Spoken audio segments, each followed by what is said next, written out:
Oh, beautiful. Okay, let's get the show on the road. Hey, So, ladies and gentlemen, welcome to the first episode of the Student Success Interviews hosted by yours truly here.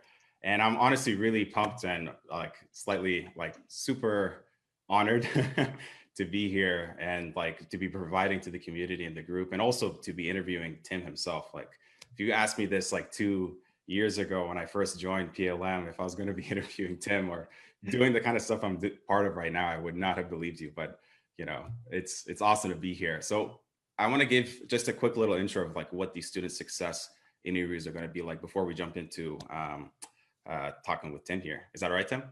sounds good. Let's do it.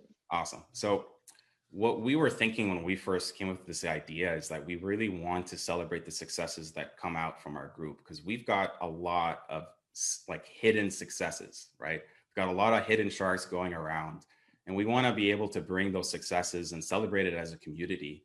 And not only that, we also would love to just learn the insights and the tactics and the extra stuff that people are also using with their Amazon business as well, right? And obviously, we're going to be looking at interviewing not only like the big sharks that are doing 6 or 7 figures a month, and we're going to be talking about the top 10 shortly. Shout out to the top 10. But we also want to be interviewing some of the young sellers coming to the group who've just had like their first sale or their first positive review, or, we want to capture those special moments and really get that energy into the group and celebrate it again like a community, right? And I'm sure that every single one of you is going to love to hear the stories that we have in the community because we all are like minded people, right? And we want to celebrate that community as much as possible. And at the same time, we're really going to be able to connect and deepen our relationships that we have within this community to make it the best group, Amazon group in the planet, right? Number Number one. one, number one. Number one. So without further ado, let's get started. We've got Tim, the man himself. How you doing, Tim? I'm doing good. I'm doing good. Nice to have you be here with you, Omar. Looking Yeah. sharp as always. Looking sharp as Yes. always. What's up? What's up? I gotta represent, dress to impress. So I was thinking a nice way to get started here is to actually have you share a story that you shared with me a couple of weeks back when we first got connected for me to get started on this role, which is all about how you got started on Amazon. And as a fan and as like a student in the group, a member of the community, I loved hearing it. It was actually really cool. And I think other members of the community are also going to love to hear it as well. So if you don't mind, I think take a few moments to share your story. Right on. So some of this, I don't know exactly what I told you, but I'll go back to what I remember. Yeah. And some of this, some of the group may have already heard, but way back when I was always like really entrepreneurial minded. I was I was not the I had a brother and a sister who were like 4.0 perfect Oh, students. I wow. was the one who was like, like how can I get the best grade with going to the least amount of classes, but Hmm. have fun doing it. Um, and I never was one to really think too far ahead. Wow. But eventually, after you graduate, life kind of kicks in. You're like, wait, what am I doing with my life? And I remember, so I was working at Costco, Hmm. and um, I was like, man, there's got to be something more than this. I was trying to like get the promotions based off of seniority. I was the new guy, even though I worked really hard. And so I was thinking, my quickest way to make a good amount of money with the least amount of education was probably real estate. Hmm. And I live in California. Real estate's expensive here, so I was like, Oh, okay, yeah. doing the numbers, Hmm. sell a couple of those, get some coin, I'll be okay. Hmm. So I was probably around 19 or so, and there was this guy I knew who's in real estate, and I shadowed him. I said, hey, so you're this like real estate expert. I was like, can I shadow you for like 6 months? You don't have to pay me anything. I just follow you around everywhere. And he's like, yeah. I rode back this guy's car No way. all the time. He would have me like, Tim, I need this paperwork filled out. Tim, your handwriting's terrible. No one will take you seriously with that handwriting. Wow. And and then he just make me run all these errands. But I'd see how he'd talk to people. I see how he'd write up contracts, how he'd make offers. And so I was like, okay, I'm gonna get my license. So Hmm. I went to the JC for like 6 months, and I only needed one class to get the real estate license. Wow. So that's the only reason I went to the junior college or any college experience. And I realized that the class went only as fast as the slowest person. And Mm, I was hungry. I was like, I need this real estate license so I can get out there and start making that money. I'm Right. And sure. so I'm sure. 3 months in, I'm like, this is taking forever. And then I found out you could take an online class, and I dropped out. I took the online class, and I Wow. ended up getting my real estate license in like 2 months. And so I was like, I'm ready. I went to the office at that guy who had been shadowing, and I had an interview with the broker. And the broker looked at me and he's like, man, you look like a kid. You look like a little kid. Like, I don't think anyone could take you serious. And I was like, he says, I think you would be a good real estate person's assistant. I was like, Wow. yeah. What? I was like, It's a my, backhanded compliment. I know. You look like a really good assistant to the Yeah. regional manager. And Yes. so, my little heart was like, but then I was like, no, I'm gonna prove this guy wrong, right? So, anyways, I ended up selling like 10 houses in my first year. And Nice. I was feeling it. But I didn't know anybody in the whole area. And for real estate, you have to know people pretty well. And it's good to Mm-hmm. have like connections, network. Like one of the guys Mm-hmm. I got in real estate with, he was a produce guy at the grocery store. So who he knew everyone in the town, that guy killed it, right? Of I course. was not that guy. I was not No. that guy. So to rewind just a little bit, Right. when the last day that I was leaving Costco, I was so excited because I got my real estate license, and I'm like, yeah, I made it, right? Yeah, And I this made it. old guy comes through my line, and he's like, I'll see you next time. And I was like, actually, you won't see me next time. And he said, Hey. really? Where are you going? And I said, I got my real estate license. And he started laughing, and he's like, huh, you'll be back. And I remember there Wow. again, my little heart, was like, and so, man, my first year real estate, I do well. Hmm. Um, but then the market is not doing so hot, and I don't know Right. very many people. Hmm. Well, I uh I don't have business, right? So I Hmm. don't have any skills. Where do I go back? Costco. And I had like that walk of shame. It was Oh, like the you went first, like, back. I went back. Oh, I you didn't went have any more back. skills. Oh, I wow. was like, I walked back. I heard that guy in my head laughing that I was going to be back. And then I saw the Uh, people that I worked with, and they're like, look, Tim's back. What happened? Tim didn't work out. And so that uh, was like, we talk about like failing. And I was like, that is exactly. pretty, like, how people have recurring nightmares where they like can't find their class or something in school. Like I have a recurring one that I'm having the walk of shame back in Costco. And The they're walk of like, shame, right? freaking Tim, that guy couldn't make it. So Yeah. then I'm at Costco. Uh-huh. I'm like, man, I got to do something different. All right. And every single person's Costco card said their business, and I was a cashier. And so I just Hmm. started looking at their businesses. And if it looked Hmm. like something interesting, I'd ask them a question like, yeah, so tell me about this business. And Wow. and if it was interesting, I would check out so slow. It'd be like beep, boop. And I'd be like, Really? so tell me how you get started. Yeah, yeah. Did you find everything all right? Okay. And then if it was like lame business, I'm like, nah, I'll be like, let's get to the next Yeah, one. yeah. And Get so I out of looked at my here. line as like all these potential people I could like sponge their brain and find Oh, that's something. And so I awesome. heard all sorts of crazy stories. But one I'm guy finally sure. came through my line, and he had a giant like orange cart of stuff. And I was like, what does this guy do? And they're like, and he sells that stuff on eBay. And I was like, I've sold stuff on eBay. That's crazy. So that day after work, I got off and I took my camera phone, and I went down every aisle of Costco taking a picture of the item and the price. It took me 3.5 hours. I had a couple people that I work with being like, Tim, are you like scoping the place out? You trying to steal something? Like, what's going on? Wow. Yeah, And yeah. A little but I was suspicious here. What's committed. going on? Yeah, like Tim got off 3.5 hours ago and he worked an 8-hour shift. What is he doing here? Yeah, And yeah. so I went home, found an item, bought it, tried to Hmm. put it up for sale. I lost some money. I didn't know what I was doing. But then I started figuring out the process. Then that's when I got into what they call retail and online arbitrage. Then I Hmm. started like expanding out. Then that got really big. Hmm. But then they started putting what I call the Tim laws, and these Hmm. a lot of websites and companies were like calling like JC Penney. I got a call from them. Yeah, the head owner of the CEO of iRoomba robots have called us and said stop selling to this Tim guy. I went into Really? Best Buy, and Yeah. That's the so cool. guy, I yeah, it was cool, like to be like, man, I'm known, but a Yeah, part of it's ruffling some like feathers. they were shutting me down though. They were like, that loophole Yeah. guy, we got to get rid of him. I'd go into Right. Best Buy and they'd be like, yeah, we got a message from Apple and they said we can't sell you iPads anymore. And so I saw my business like start crumbling, you know, I'm like, dang. Yeah. So I left Amazon.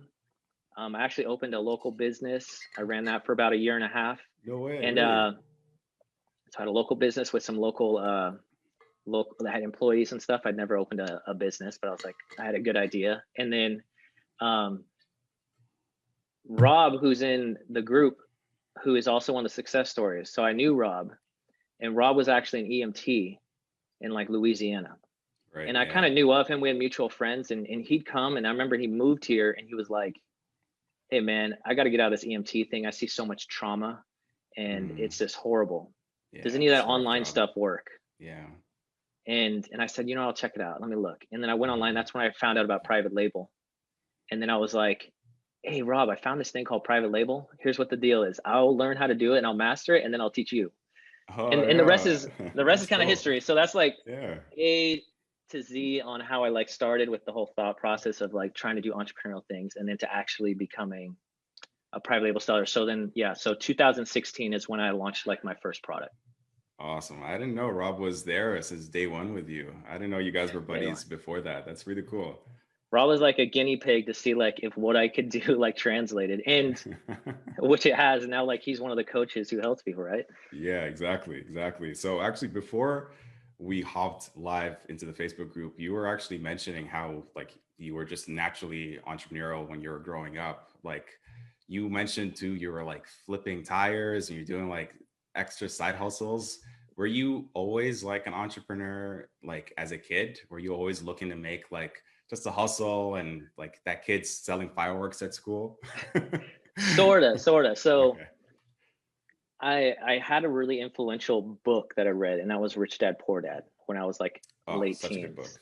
Yeah. And it just changed my brain like on how thinking and like I came to a point where I realized like there's certain things that everyone has to do in life.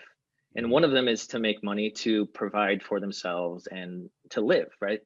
Of And then course. when I looked far ahead, I was like, that portion of life takes up so much of life. Like, so might as well try to Mm, find the shortcut to it if there is a shortcut.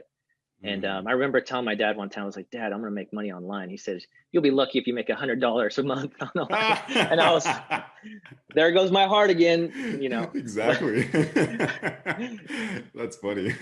So So, all these haters, and I just kept like, no, we got this. But yeah, exactly. so I did my first entrepreneurial thing probably like when I was like 14. I had a buddy, his name was Austin, and I remember I'd go skateboard to his house, and we're like, man, we need some money to go to the movie theater. How do we Yeah. make some money? And we got a lawnmower.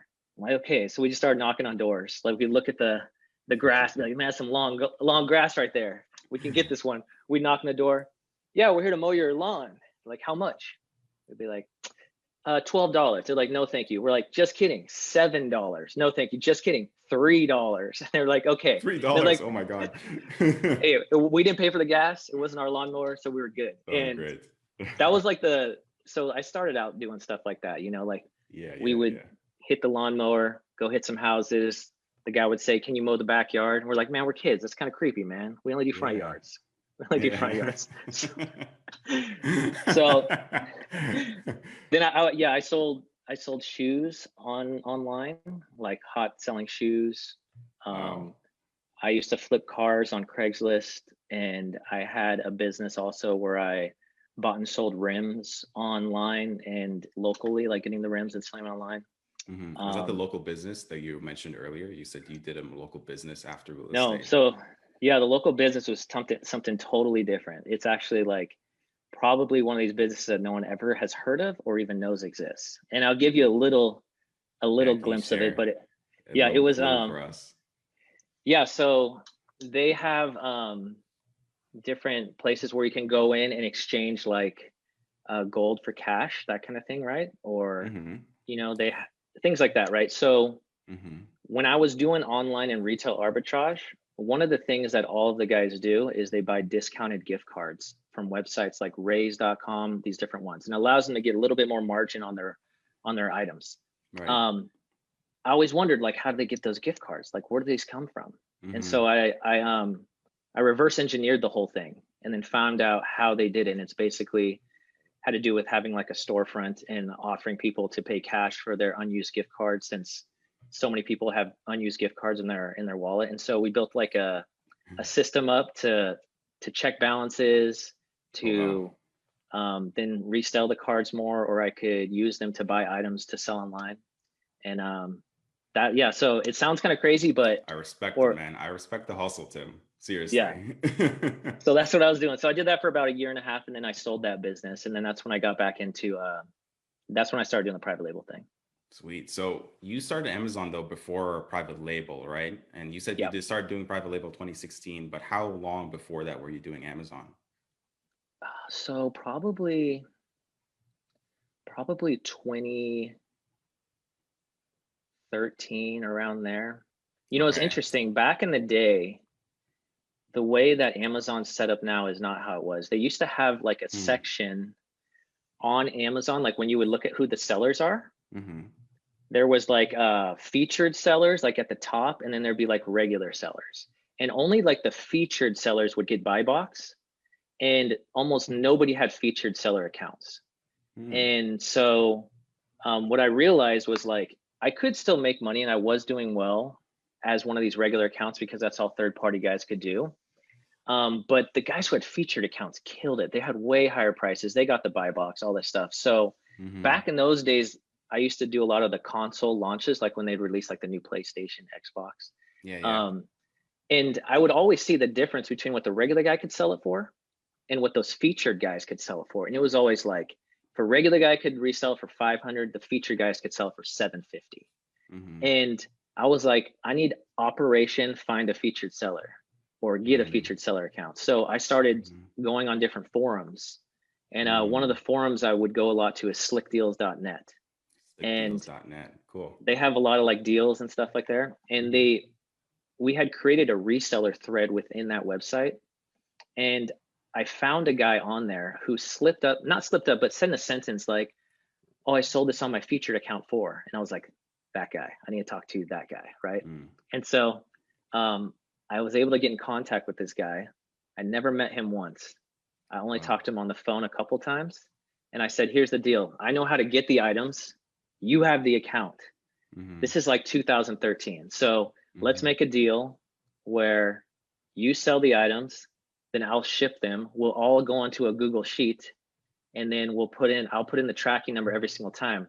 So it's like this trust thing. He's got like this really nice account, and then I got all the product, and then I'm banking that he would pay me after the 2 weeks, and he's Whoa. banking me that I would ship the items so his account doesn't get hurt. And Oh, so right, right. Yeah, there's we two built ways, man. Yeah, this. yeah.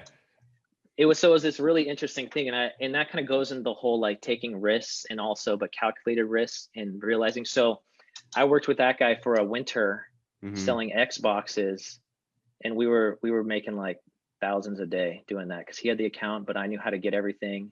That's And awesome. so yeah, that was just like one of the things I used to do when it That's came very to cool. selling on Amazon. I think just because we've got tons of people in the group, some experienced sellers, some new sellers, do you want to just quickly give like an over like big umbrella term definition of like the retail arbitrage line of Amazon, just in case people see that online? Because I'm sure you see people doing it too, right? It's not only private label. Yeah, for sure. So Hmm. retail arbitrage is basically like going into a physical store yourself, getting items, and then reselling it, the arbitrage online. And then online arbitrage is basically where you order an item online and then resell it again online. So Hmm. my progression was retail arbitrage, but then it's like a lot of going to stores, and then it went to online arbitrage, which was like I could buy higher quantity and it came to me. And Hmm. then the private label didn't even really exist back then. They didn't even have a name for retail arbitrage and online arbitrage. Like if you go on YouTube, you can find it, but Yeah, I thought I was living in like a silo where I was the only one who figured this kind of thing out, you know? really. And now it's like this huge thing, but Yeah, yeah, it I'm is. but yeah, so that's like the progression. And Right. what I've noticed is what I love about private label is it combines every aspect of retail arbitrage and online arbitrage, but like times 10. Hmm. You could have your own product instead of selling someone else's. You set the prices and everything else. So Hmm. It's not like I'm competing on the buy box with somebody. And the profit margins are way higher. And then since I'm in control of it, I can say I want 1,000 of them, I want 50 of them. Whereas retail and on online arbitrage, you're like, sweet, I can get 5 of those, I can get 2 of those, and the margin's Yeah, like 5%. Whereas exactly. now it's like an army of products that are all mine that I control with high Yeah. margins, and I don't have to go anywhere, you know? Yeah, and you own the brand, right? So you're actually growing an asset. It's something actually you can sell eventually down the line, right? So it Absolutely. is an asset, right? Yeah, so I don't even know if you can sell like a retail arbitrage business. Like, what are you going to say? Like, Yeah, here's 5 stores I go to. How much will you pay me for that knowledge? You know, whereas here it's exactly. like, this is my brand. This is my baby. That's now a full-fledged adult. Yeah, How much you give me that? You know? exactly. So I'm curious then, and I'm sure others are, how did you figure out this idea of private label? Because you just mentioned that like it really wasn't a thing. Like, how did you come across the idea of private label? Because when I talk to my friends that I'm doing private label and they give me this look like I thought big companies do that. Like regular people like you and other people are doing it too. And I'm like, yeah, like actually majority of people on Amazon are regular people just like me. So how did you come across with the idea? Yeah. So when Rob had messaged me about like, hey, any of those online, online arbitrage and retail arbitrage still work? Hmm. When I started looking, and then I just started digging, like Hmm. what are people doing on Amazon? Because that's all I would do is like go there and then find who's the best, and then see what they're doing, and then Hmm. try to figure out from there. And then I started seeing all these people talking about wholesale and private label. And Mm. so I was like, I have no idea. It was like wholesale, that kind of reminds me of what I did. It's like name brand things that, and then private label, it sounds like a little more crazy because it's like overseas, but it has a little more exciting to it. And you can like brand your own stuff and it's your own baby kind Hmm. of thing. And so what I did was I went out there and I looked for like any type of course I could find. And at the Mm. time there was like nobody talking about anything. I bought a course for like $200 and it had 5 videos. It had like how For to use private Jungle label on Scout. Amazon. Yeah.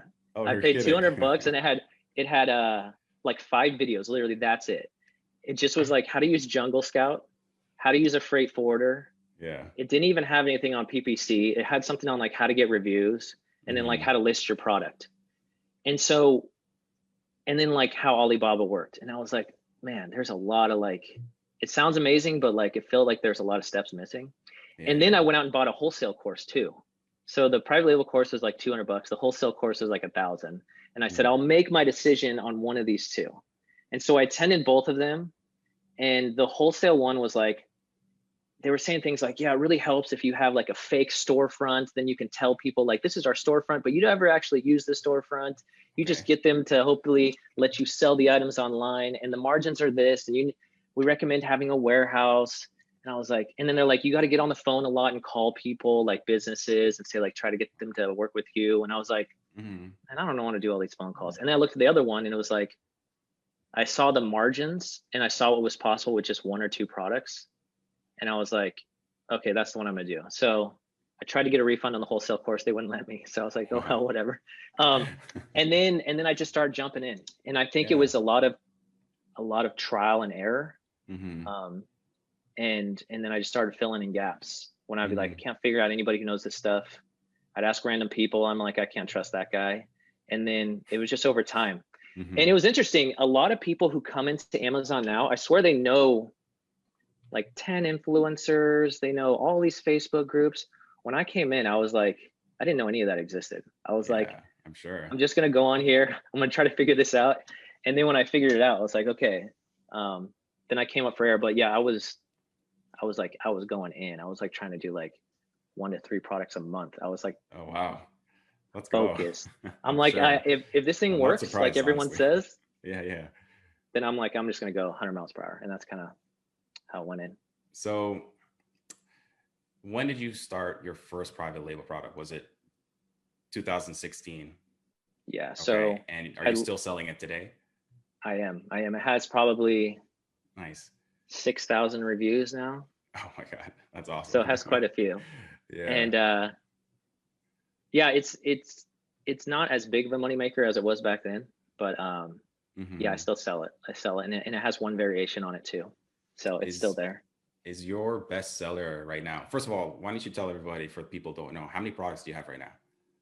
So I have around between 180 and 190 SKUs. That includes some variations and stuff. So Gotcha. Okay. individual products, it's, probably like 40, 50 plus or something, but then I have a lot of variations, colors, sizes, things like that, quantity sometimes. Yeah, that's awesome. So I've always wondered then with you, Tim, because you started 2016 to 2021 now, was your growth like even throughout each one of those years? Like, did you always add products each year at like the same sort of rate? Or was there one year that just like you skyrocketed and you like tripled your business? Or was there like a key defining moment that changed everything for you? Or was it always just like that? It's kind of been like that, but Yeah. it's from April 2016 to the end of 2016, I did over 800,000. And then Okay. in Wow. 2017, Yeah. I did 4.2 million. And then in 2000, In 1 year, 2017. 2017, I did 4.2 million. Then That's crazy. 2018, I did 8 million. Yeah. So it went from 4 to 8. And then 2019, I did 14 million. I And remember then that. this 2020 is right around 20 million. So it's still been like, I would say though, there have been some like catalysts that really catapulted me. What was that? Um, I would say finding supply, like really, once I had a few decent like niches or ideas or good products, right? I was able to start like leveraging working with the same suppliers for a lot of items. And that really helped Mm, because I didn't have to go looking for as many samples. I didn't have to worry so much about quality control because I knew who they were. I was mm, building these relationships. And then also when I started hiring too. So mm. which just freed me up in my brain to like go after things that really made sense. And so that's my first hire was a customer service person. Customer Really? service not that bad, but like It's once you not start getting Aurora or Aaron? no, it was a No girl way. named Stephanie, and she was in Wisconsin, Cool. and she started with me, and then yeah, so she was customer service, and I didn't have to think about that. Um, then I was just getting swamped because I was at 5 million, and it was just me and the customer service person, and I was Mm, like making labels, not making shipments, and then trying to find new products and samples coming in. I was just like going crazy, and then I hired Aaron, and then he took over all logistics and a lot of talking to like suppliers, and after we had made the initial like agreements and things. mm, And then later on it was Aurora. And it just mm, allowed me to like have more really smart people watching things that I used to have to watch, and mm. then allowing me to like focus on more important things that Yeah, would yeah. like lead to the growth. But yeah, it kind of has been. And so some of it was like initial capital because I'd been doing all this other crazy stuff, but I always lived very simply. I didn't Mm, have like the nicest cars all the time or like the biggest place. But mm, allowed me so that when an opportunity came, I could really push it. And then mm, I got to a point where I started like taking out some loans here and there.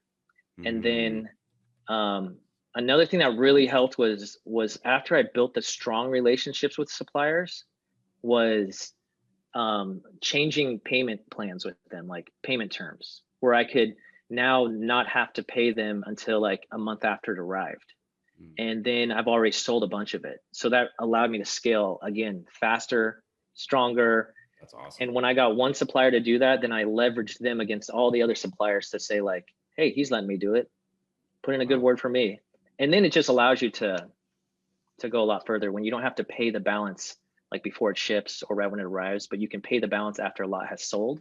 But Hmm. again, that only comes after you build those relationships. Yeah, I was about to ask, like, how long was it till you were able to kind of build that sort of relationship with your suppliers? Yeah, so it was probably a little over 2 years, 2.5 years or so. And Wow. you know what really helped me with this was Aaron. So Aaron, before he worked with me, he worked with another guy who had a business that was doing around 5 million, right around what I was doing when I hired Aaron. Hmm.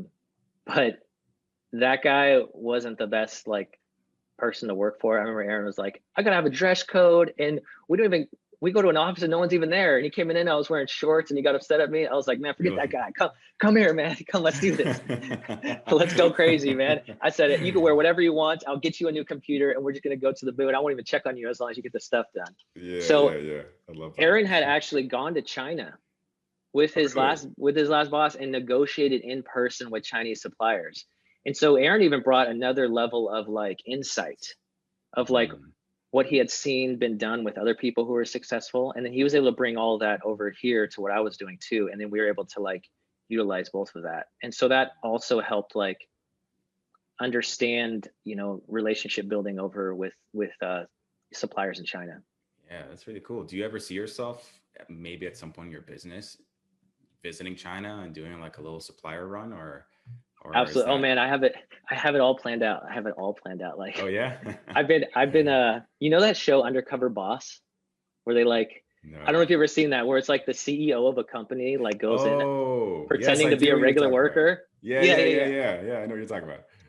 So I want to do that. I want to do that to like the big, huge like ones where I'm like one of their top clients, and like just put me in with the people like on the factory floor. And like, this is Tim, the new guy.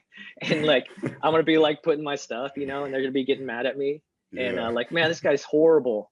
Um, That's funny. but I I can really see want to that. go there. Yeah, I was thinking, man, it'd be so funny, but they'd probably like, I think they'd catch on to it because like he doesn't know Chinese. He's like a giant compared to us, Mm. and he's terrible at working. So so so we'll see. But yeah, I wanna meet like every person on the assembly line. I want to bring like a gift to every single one of them and be like, thank you. So when they know my product comes through, they're like, man, Hmm. that Tim guy, I like that Tim guy. He treated Hmm. me good with respect. And I also I've also given my suppliers a hard time because they always want me to come out there, and I'm trying to like up the ante on like see what they're willing to do. So I'm like, I'll come out there under a few conditions. And they're like, what's that? I'm like, we got to go to the Great Wall of China and light off fireworks. We have to go bungee jumping together, me and you, salesperson, bungee jumping together. We have to go to the, we have to go and meet Yao Ming. Like, we Oh my have to meet God. Yao Ming. Yeah, And then they're probably thinking like, what is going on with this guy? that's exactly, they always tell me like, man, we never met anyone like you. You're crazy. And I'm like, that's right. That's right. I'm like, That's me. and I had a few others. So the other one is there's a movie called Crouching Tiger, Hidden Dragon. Oh yeah, It's like, classic. and there's like the female actress who's like all karate kicking everyone. I'm like, we got to meet her too. Oh my And God. then there's a street performer I saw in China on YouTube that's a drummer, this girl who's like going crazy. And I'm like, Yeah. we have to find her also. And I'm like, if we could do all of that, like I'm there. And Oh they're like, my. we'll look into it. We'll look into it. And then they keep hitting me up, and then they're like, well, what if we fly to you? And I'm like, we can talk right here, and then you could just take that plane ticket right off the price of my next order, and we'll be okay. I'll probably like Exactly. you even more. Yeah. Exactly. I love that. That's awesome, man. Yeah. So uh, so actually, you've touched upon a point that I actually was planning to ask you, because I know it's a big deal when it comes to private label and Amazon, and lots of sellers who end up scaling, like some of the guys that we've seen in our group, end up seeing is like a lack of cash flow and needing cash flow to grow the business. So you talked about some really cool like tips about leveraging your suppliers, and but you also mentioned you got loans. Do you want to talk a little bit more about how you approach the loans and your mindset about loans? And people for always sure. say like, is there good debt, is there bad debt? Do you want to Yeah. like Yeah. talk a little bit more about your perspective on that stuff? Yeah. Absolutely. I think over time, when you're in any business or in anything, Hmm. your confidence level goes up, your skill set goes up, and also sometimes even your bank starts to grow a little bit. And it's a mixture of those things that will give you a little bit more confidence in yourself as like the business owner, in your products, things like that, right? And so when a person first gets started, I never recommend just getting some big loan and just like having at it. There are people like that Rob guy I was telling you about. He put like 10,000 on his credit card and just went for it. I'm not Hmm. I'm not advocating that. Hmm. But Hmm. Once you start like realizing like I have a good product, it's actually scaling faster than I thought. Your confidence starts to grow. Your confidence starts to realize like, if I sold this product at break even, could I get out of it? Mhm, If I even sold it at a slight loss, could I get out of it? Based on the history of what I just did with this thing. mhm, Because sometimes times come along where you need to do a reorder earlier than you thought and maybe bigger than you thought. mhm, And so at that time, you're like, but I just don't have the cash. I don't have anything. And so you have this data, this archive of information in your mind of like, I came to market, I didn't even know what I was doing. And look at the success I had. And we had good margins and I made some money. mhm. Now I can either put in a small order and I will for sure go out of stock and I'll play it safe, or I can do an order where I kind of know that's the amount I should order. I should be ordering that. And I look at my worst case scenario, and my worst case scenario actually isn't that bad. Yeah, I just sell at break even or a little bit loss. yeah, I But like by that. getting a little bit of financing like that, Mhm, it will hold me over. And I'm not saying like to just continue just getting loans, but sometimes it can really come in key times and key mm, places because you're going to start weighing the risk reward. If I go mhm. out of stock and I stop selling the item because I don't want to take, a little bit of risk here, which maybe isn't actually that much risk because you know for sure you could sell break even or even a slight loss. No one in your Yeah. niche is selling it at that price, so why couldn't you, right? Mhm, Um, and then if you say no, I'm not willing to do that, but you got to think about all the opportunity costs you lose out on. You lose all your keyword ranks. You lose all the profit that you were making every single day. You lose out all the reviews that you could have been, growing, growing, growing. So yeah. I say use loans or financing or things like that in a very strategic way Mm, where it's well thought out and not like a Hail Mary, like, I just want to make money. I'm just trying to make this work. I need this to work. mhm, It's like, I see the equation. I can weigh out the pros and cons. I understand worst case scenario.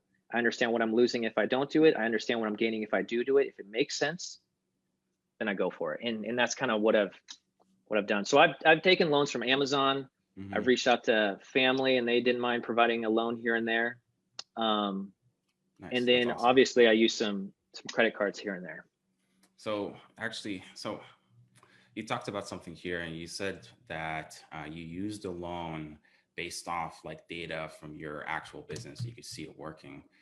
But have you ever used loan to launch a new product? Because a new product, you don't have that data, you don't have that validation to know that this is something that I can get my money back. Because this is actually not my money. This is someone else's money. I borrowed it. How did you approach your confidence when you're launching a new product? Yeah. So after a certain amount of time, like I also have different things I do, like the way I think. Like, for Mm-hmm. example, um, I also understand that after a certain amount of time and you've made money, but maybe you can't see it in your bank because it's kind of tied up in inventory, but every single time you've been reordering, you're making money, right? It's just kind of tied up in products right now. If tomorrow I said I'm not selling anymore on Amazon, I sell it of all the inventory, then like tons of profit would just start stacking up in the bank. And then you would see it with your regular eyes. But I Mm-hmm. also was always very cognizant of that if I'm making that money, and yes, it may be tied up in inventory right now, to Mm-hmm. some degree, I am now ahead and I am playing with house money. To some degree, I am like, and it allows you to have a little more risk. If I've made 10 grand, then that means in my head that I could lose 10 grand, I'm still breaking even. And in my head, it wasn't so much, I lose 10 grand. I can't believe I lose 10 grand. I'm like, well, I made the 10 grand. And then so over time, I noticed that shift happening in even my mental confidence. Like, yeah, a lot of the profit may be tied up in inventory right now, but I'm at a point now where I am someone playing with house money. And when you're playing with house money, you just get a little more confident. And Mm-hmm. and so that was in my head too. So sometimes you'd have to take a loan, but you have a lot of profit. It's just tied up in inventory. You just don't have the money right now. Mm-hmm. But give it a couple weeks, and after you do a little, run out a lot of product and sell it, you actually will have that money, and you can pay off some loan, things like that. I don't.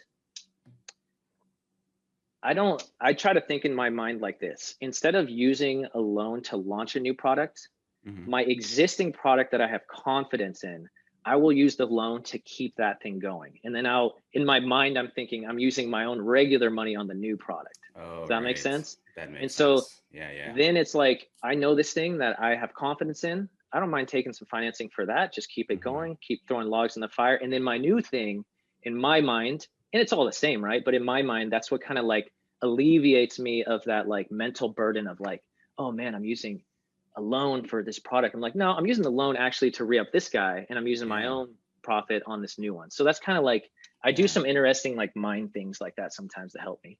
Hey man, you said mindset is 80% of this stuff. 80%, right? Facts. Yeah. Facts. Yes. You know, it's actually I want to deep dive into this aspect of mindset because I absolutely love how you think and you've been able to grow such a two amazing businesses in such a short period. So, um, can we circle back to when you first started Private Label? Um, what was your mindset like then? How did you approach this aspect of fear that so many new sellers that start on Amazon have? So I see them, they hop on the orientation calls and they're nervous, they're scared, but excited in the same time. They're kind of in this like little middle area. Did you have the same feelings when you first got started and how did you overcome them? Yeah. So so some things that helped me was I already taken little risks here and there. I had done little hustle things here and there. So I understood there was an outside the box ways of making money. So I didn't view everything as scams. Hmm. I think a lot of people see something like Amazon or something outside the box and they think scam. Red alert. Yeah. I don't know about this. I don't know anybody who does this. Why do I, Exactly. who is this guy anyways, right? Hmm. Hmm. Um, Another thing I did was stuff like that Rich Dad Poor Dad. I realized there Powerful is an book. alternate way of thinking that other people have that the traditional person doesn't have. Hmm. And the people that I all know had this one way of like, and I'm not saying anything wrong with college at all, but it was just this Of course. typical high school, college, 9 to 5 job, move up a corporate ladder. And and then I would read a book and I'd read another way of thinking that rang true to me, but I didn't know anybody who thought like that. But it was Hmm. enough for me to realize that somebody else thought like that and that it worked for somebody. And so I would like hold on to that like hope that this is possible, because Hmm. my other I think a bigger fear for me was that that was going to be the extent of my life, like checking people's groceries at Costco like that. Like I Yeah. would Big go there reality some check. days, yeah, and I'd be like, Yeah. man, this is what I would look at my coworkers. I'd be like, that person's been here 15 years. And I'm Hmm. like, that's my life. Like, no, no, no, no, no, no. I don't care if I'm trying something and it totally screws up. I'll try another thing and it messes up. I'll try another thing. And Yeah. so those kind of things in that thought process kind of help me. And also, I try not to put the weight of everything on me. Like a lot Hmm. of people, like they look at like I need to be Tim. I need to have this giant brand. I need to have all these ASINs. I need to like catch these guys who are doing 100 grand a month. Hmm. I never thought that way. I never even thought that I would get to where I'm at now. My whole Hmm. thing was like, I need to find a way to get out of this other kind of rat race thing and find something that's enjoyable to do. And I didn't care if it was real estate, I didn't care what it was. Hopefully, it was going to be something I enjoyed, but where Hmm. I was really in control. And in real estate, you're somewhat in control. You make Yeah. commissions, you have to go hustle, but I didn't like that. I didn't like all the in-person stuff, people getting really emotional over houses, buying things they can never pay for in their Hmm. lifetime. So I was like, that's not really for me. Yeah. But so I made it small, I made Hmm. smaller goals. I never even Hmm. dreamed that I could have been that guy who made all that millions or whatever. I said, if I can see it happen one time, if I get one product to work, like that would be amazing. And then I Yeah. had one product work and I was like, that's crazy. What if I get two? And then I got two. And then I noticed like after the third one, I was already making way more than I ever did at Costco. And I said, this thing works. And then after you see it happen once, twice, three times, and that's all the confidence you need, and you just start going. And so I tell people, Truth. don't like, don't say like, man, I need to have a brand. I need to have all this stuff. I need to have 20 products. I need to make a Yeah. 100,000. One product. And if you see it happen one time and it works, it's going to change everything, the way you view things. And so that's what I tell people. And that's how I viewed it. And then even now, like when I hit the 20 million, I would never in my life thought that I would ever do anything like that. I still don't, maybe that helps me like stay like a Yeah. regular guy, but I'm like, in my mind, I'm just launching that same next product. That was my first one. Ooh, I found another one I like. Let's launch that one. Yeah, yeah. Oh, that's cool. I like that. So I remember when I first got started, you shared something on one of the live streams that really changed a lot of things for me, which was just going through this exercise of asking yourself, like, what is the like worst case scenario, right? The worst case scenario, right, is that you won't lose everything. That's impossible, right? Because you've got something to sell. So you're always able, and if it's not selling, you just drop your price and then you're going to be able to sell there. So worst case, it's like the reality is your biggest fear, the likelihood of that happening is actually very minimal, you know? And when I came to realize that, I felt the confidence to start investing into my initial product. So that was a really powerful lesson. I remember you brought up one of the live streams. Yeah, you bring up a good point, because even if you have a product, like if you follow everything in the course, right? You have a good USP, you have a great listing, and you picked a product that has market demand, right? A niche. Mm-hmm. There's like a 99.9% chance that you can for sure sell the product even at a somewhat loss, right? It's like if you looked over the whole thing, you followed all those things, your product's a little bit better than everyone, you have a competitive price, you have an amazing listing, and you follow the advertising thing, like your worst case scenario is you should be able to sell at least a couple dollars less than everyone else. Mm-hmm. And a couple dollars less than everybody else is still probably getting back 80% of your investment. You know, it's never like your product cannot sell one at all, or you can only sell it for a penny. You can always sell it and get money back. It may not be your full investment if it's like a totally missed, but if you follow every single step, the likelihood of you losing your entire investment, it really isn't there. You know, you may recoup 70% on a worst case scenario, 60%, because you really, you know, if I'm selling, you know, water, you know, bottles like this, and then everyone's at $20, you really don't think I could sell it at $8? Now everybody would buy it at $8, you know? So you do get your money back on worst case scenario too. That also kind of alleviates that fear and worry. Right. Yeah. And you actually lead me really nicely into this next question I wanted to ask you is, what would you say is the biggest mistakes that new sellers make when they get started? I would say, 3. I know there's like, I'm sure there's a ton. Give me 3. So I'm gonna give 3. The first one is, 2 of them kind of go contrary to each other. One's like rushing, and the other one's doing nothing. Yeah. You know, so like some people just like start skipping things and like hopping around and like going too fast. And first product I saw, I'm just buying samples, I'm launching that. And then after the fact, they're like, wait a minute, I should have thought about this, you know? And then the inverse of that is the people who just like, I have to know everything, every little detail. I have to go through the whole course 5 times. I need to all this stuff, and then I'll think about making a sample, but I won't take any action until I know it all, you know? And so that kind of like goes back and forth. Fear is just such a huge thing, because so much of this we've never done. Have you ever talked to a guy in China on the internet? I had never. You know, have you ever? I remember when I first ordered a sample, I was like, I'm paying $100 for this. Is it even gonna come to my house? Let's go, you know, let's try this thing. And then it was like, I'm paying a couple $1,000s for a whole bunch of stuff and they're shipping on a boat. I've never met anyone who did this, but let's try this, you know? And exactly. So I always, one thing that also helps me is when I get fearful, I think about it as, if I totally bomb this, it's going to be an amazing story. I'm going to tell somebody that I bought some crazy thing on China from something and I totally crashed, and I'll be a laugh of a good joke of a party, and then I'll just keep moving on. It was just a phase in my life or something. But yeah, so inaction or going too fast, cutting corners, fear, and I would say too many chefs in the kitchen. That's a big one. Too many chefs in the kitchen, meaning. Please elaborate on that. Meaning they come here, they listen to me, they see the course, they see that I'm successful, and they're like, ooh, but then they hear some random guy in another Facebook group who said something contrary, and they like are really considering like, maybe that guy was right, you know, or this. And then they start, because I have a lot of people who will reach out to me and like, Tim, my product failed. I did everything in the course. Like, okay, let me see your product real quick. See the product. I'm like, who did your pictures? Yeah, you know, I have a friend named Bob, and Bob, you know, he's really good on Instagram. So Bob, okay. Who did your copywriting? You know, I major in English, and so, you know, I did the copywriting. Okay, so did you do the PPC like we followed? You know, I saw this YouTube video, and then I'm like, so you're basically telling me you did not follow. Like, I lay it out here for you. I do the exact process, and here it is. So too many chefs in the kitchen, too much like, you know, and then people get distracted, and next thing you know, they feel like they're an Amazon seller, but all they're really doing is just like reading forums and Yeah. like talking about it and watching videos and doing nothing. So Yeah. Yeah. too many chefs in the kitchen, fear, and then like the inverse of like doing nothing or doing too quick. I reiterate some of the stuff that you've talked about actually during the orientation calls, because sometimes people ask like, what's on, like, how do I like succeed on Amazon? I just kind of give them the stuff that you talk about anyway.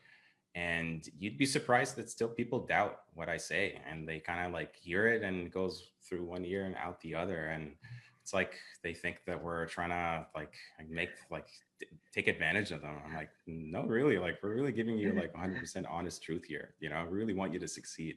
That's like a big part of what we do. Yeah, I see two different types of people sometimes that really have struggles with this. People Mm, who have a lack of like confidence, they're ones who have the fear one. And then there's people who've had success in some other line of work or something. And then they have an mm, inflated confidence, and mm, they're like not coachable and teachable, and they think like, yeah, that guy might say this or this, but they for some reason feel like because I had some success over in this other thing that I'm like on another level. And so those are like the polar opposites where I feel like the person who has a hard time like pulling the trigger and lack of confidence in themselves has a hard mm, time to get over the fear or the action. And then the mm. person who like had some success in something else, they just, I don't know, it's they're just not that teachable, and that's where they kind of get in trouble too. Right. And how would you recommend people overcome like both of those problems, depending on the type of person they are? Yeah, so I would think the second one's harder. Mm-hmm. It's harder to find a person who has a strong ego and confidence and how and they chill out, because that's humble pie that they have to eat, and nobody likes to eat humble pie. Nope. Whereas everybody who has fear of things, they really want to get better. They really want to like, it's a step forward for most of them in their minds when they can like break through barriers. Whereas Mm, people who have a strong ego and things like that, it feels like a step back in mm, their confidence and in their pride and stuff like that. So it's a lot harder for them. So mm, the people who lack confidence, I would say we have so many resources out there that are available to us to build that muscle of like confidence. mm. um, Reading books, like I like Psycho-Cybernetics. I like Making Your Mind Love that Magnificent. book. Yes, I got that book. Those Yeah. kind of things, it's like there's Mm-hmm. proven things out there that have taken people from A to Z in confidence and self-confidence and fear and trying things. Tap into those. Realize that maybe if I work on that part of my core, my business will explode without me even really working on the business. It's like fixing Mm, these core things. mm, Whereas the same thing is true with that other person. It's mm, really hard though for that person to look in the mirror and be like, yeah, I need to chill out and be more teachable. So for that guy, I would just say, look, find the people in your life who have never been yes men and ask them some real questions like, hey, what do you think? And then shut up and mm, listen. And if they say something, be like, okay, what areas do you think I can chill out in, or mm. work on the ego or the coachability, and just Yeah. listen and try your best to apply it.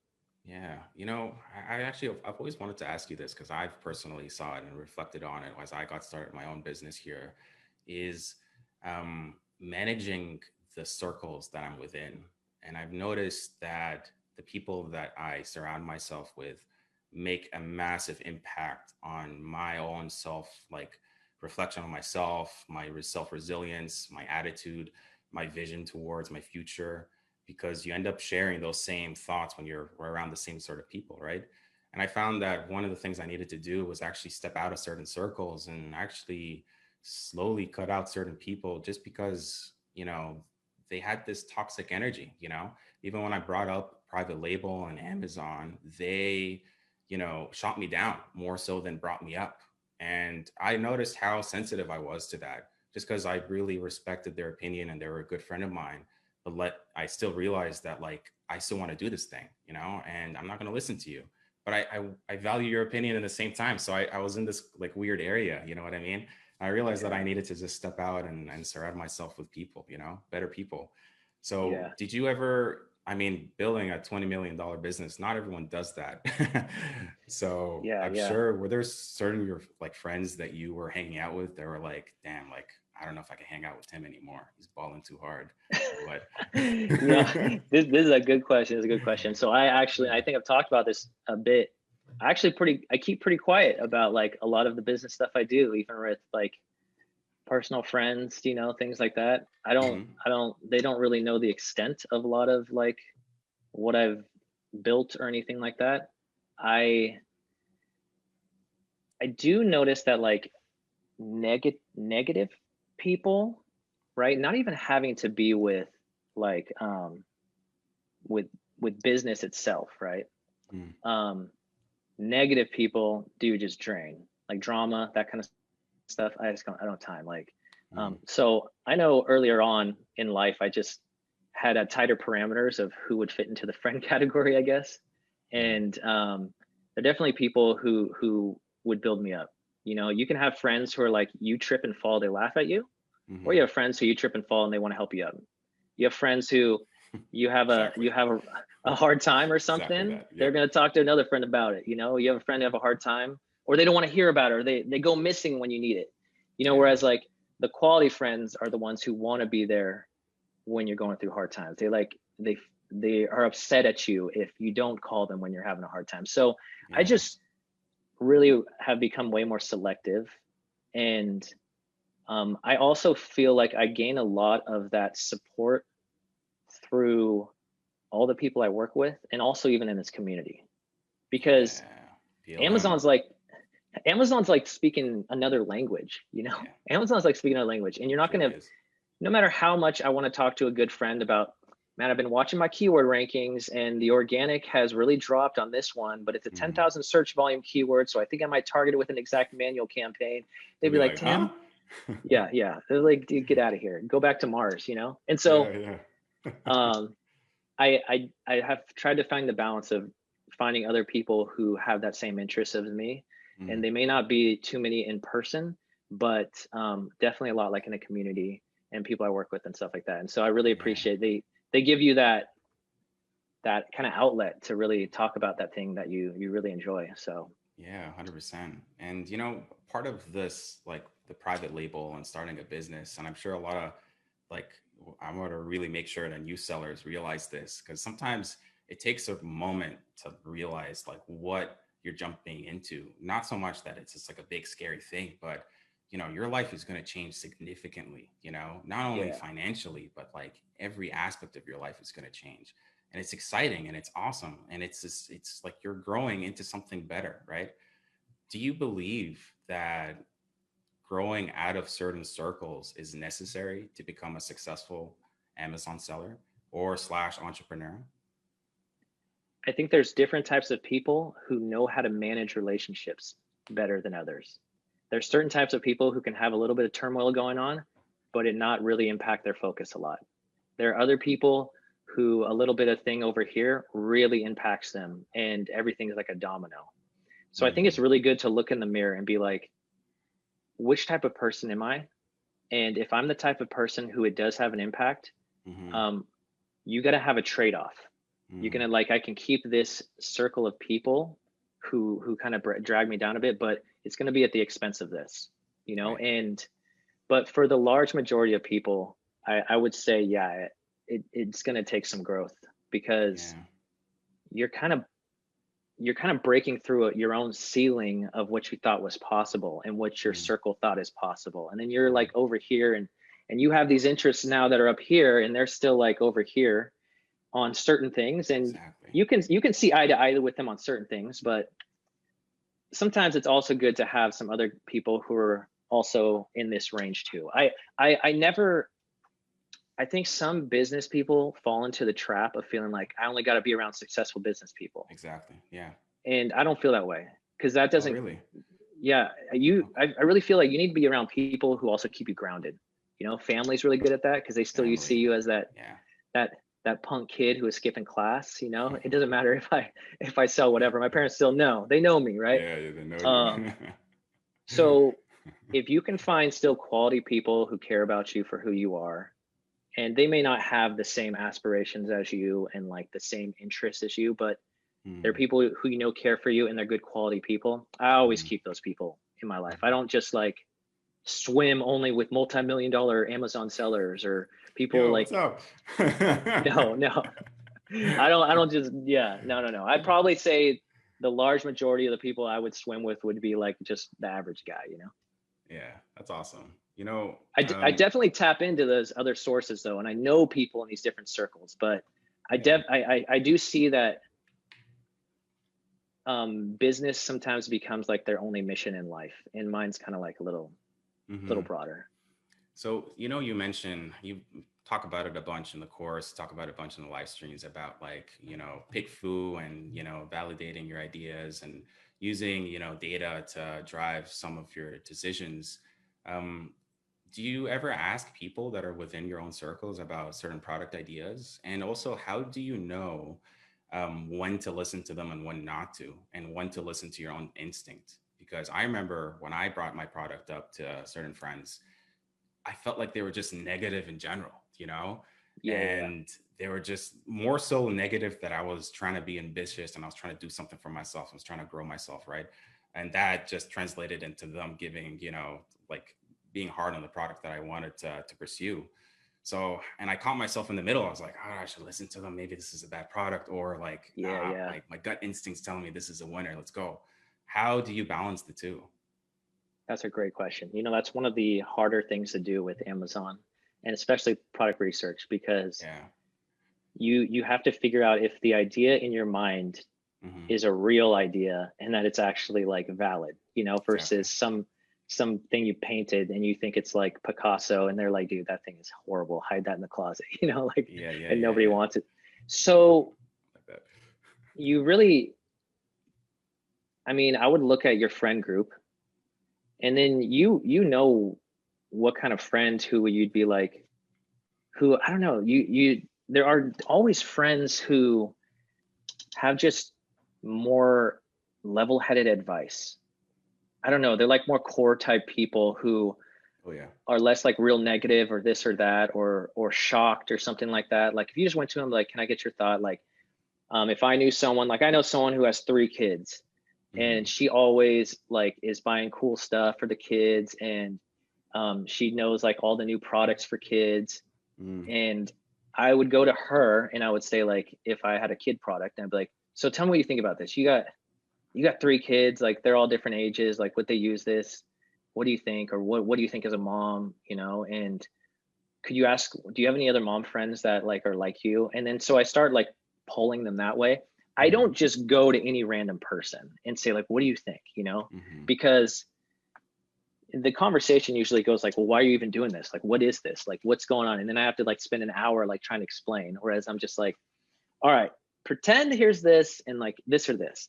And Hmm. so um I just look, and so I'll go for those type of people who I know are usually more reasonable, good advice, and same type of person who you go to maybe for life advice or something, you know, because they Mm. seem like a similar type of person who would give you quality feedback, not look at you any different, and care about you for you. Yeah. Go after those persons if you know them, Hmm. and even if you go to a person who doesn't fit that and they give you some feedback, I wouldn't totally garbage trash can it. I would just put it in the back, but realize that maybe they're like down here when the weight of what they said versus the next person. So I ask around, and then for me, I just really, you know how they say like good actors like try to be that person. Like they said Jim Carrey, he played one role, the taxi guy, and like he had a hard time like coming out of that role Yeah. Yeah. because Yeah. he Yeah. tried to be that guy. Like Yeah. I try It's to really be the cool. person Hmm. who will use the product. I get it. And I try to be like, in my regular day life, would I use it like this? Do I need that accessory? Would I want this? You know, do I need it an extra this or that? Hmm. And I use it for a little bit, things like that. And so a combination of those types of things definitely help. And then I just try to use intuition, you Hmm. know, You're just like born with what that, though. the gut. Yeah. After you have a couple products that succeed, 1 to 3 or something like that, you just get that, it just starts to grow on its own. I wasn't born with any like special hunches or anything. I had probably more questions than the person with the most questions in the group that just buzzed in my brain. Da, da, da, da, da, da.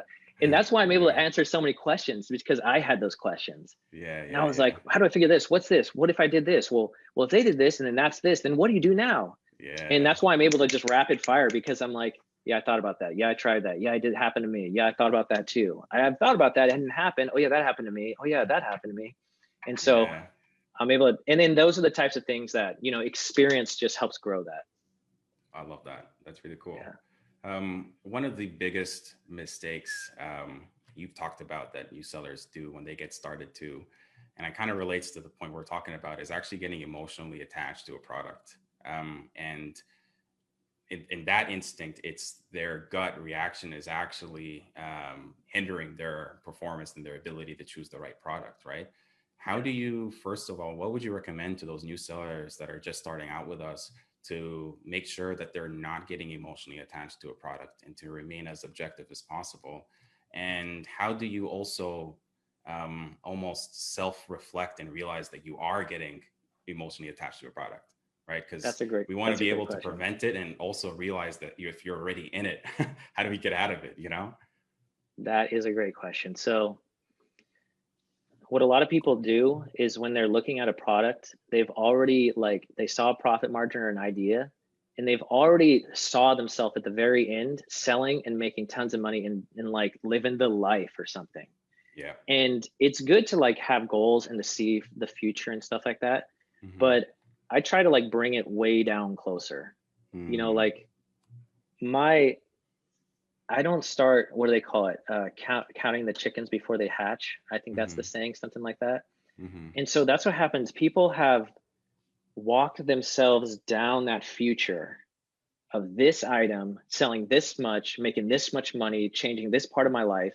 They've walked it so many times that the idea of changing routes and walking a new walk with somebody else or something different, it's like I can't do that. I'm on this track. And so they're very inflexible. They think about like I've invested so much time. If I don't go through with it, like what about all that time I used?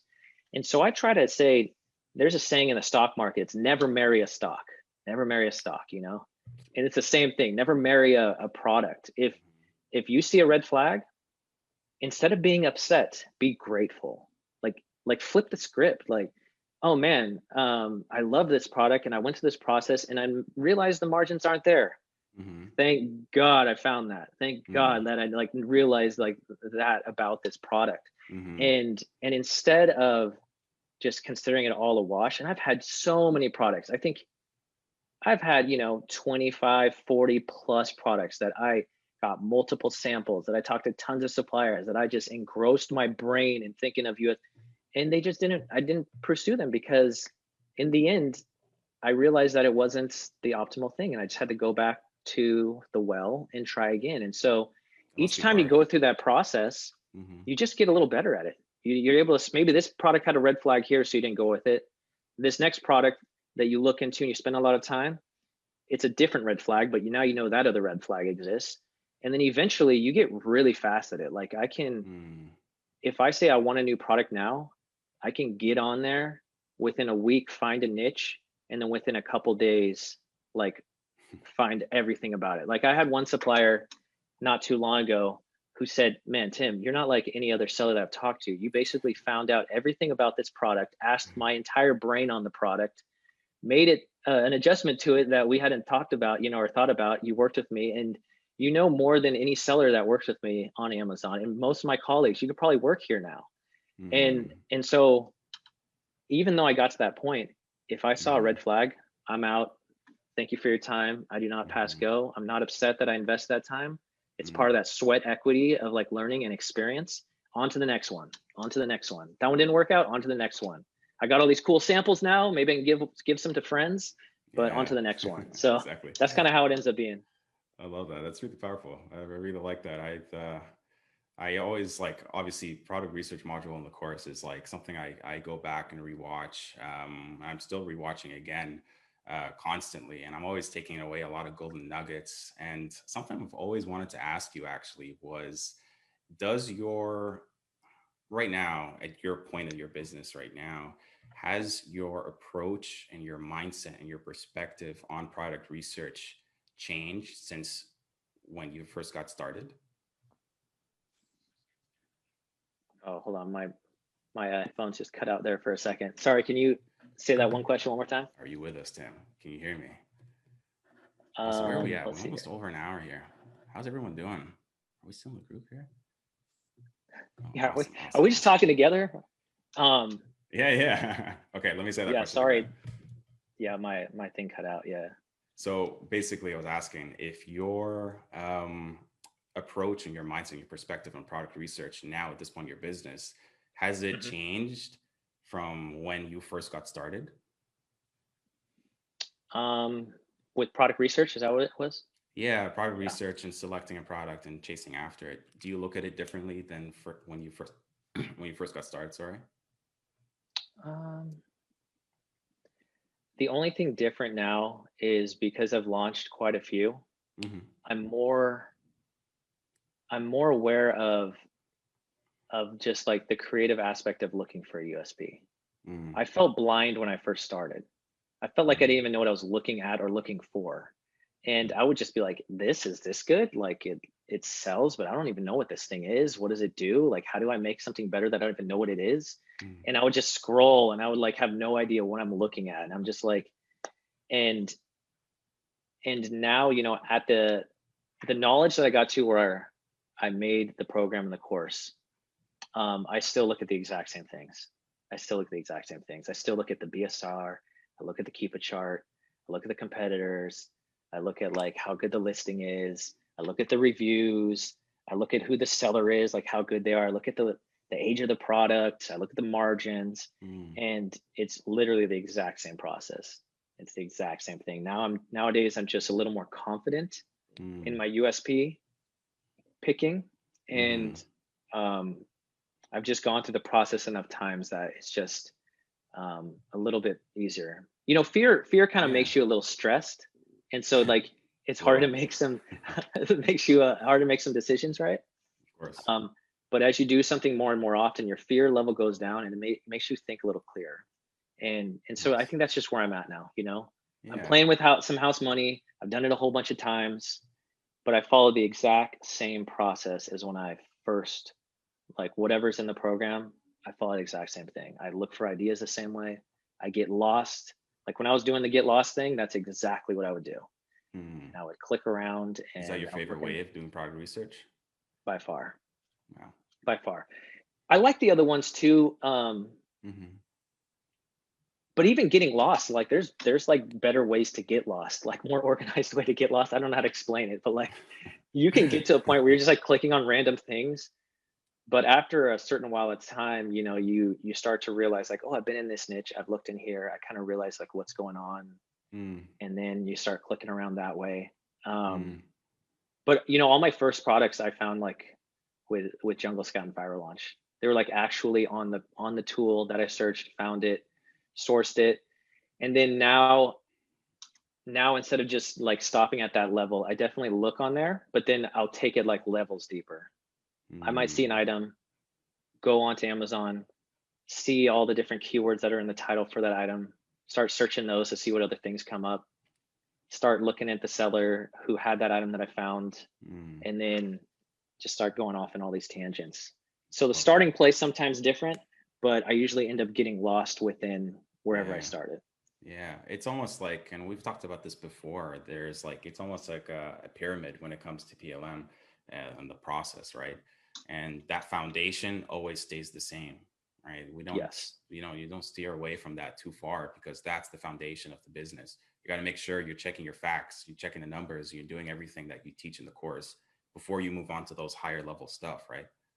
Yeah. I would say back in the beginning, I had to write down all the things: consistent BSR, Mm. competitor pricing, lowest Hmm. price, the nearest competitor, because I didn't have it like this. Whereas now I don't need to write anything down. I can just scan it all, like, and see like all that information real quick and be able to make decisions based on that. Whereas at the beginning, I definitely had to like check box, write this down. Who are the top Mm. competitors? Write them down. How many Mm. reviews they are? Write them down. What is their highest price they've ever had? Write that down. And then I'd have my master list, and then I would check it all the time. And whereas now I can just see everything and just get it.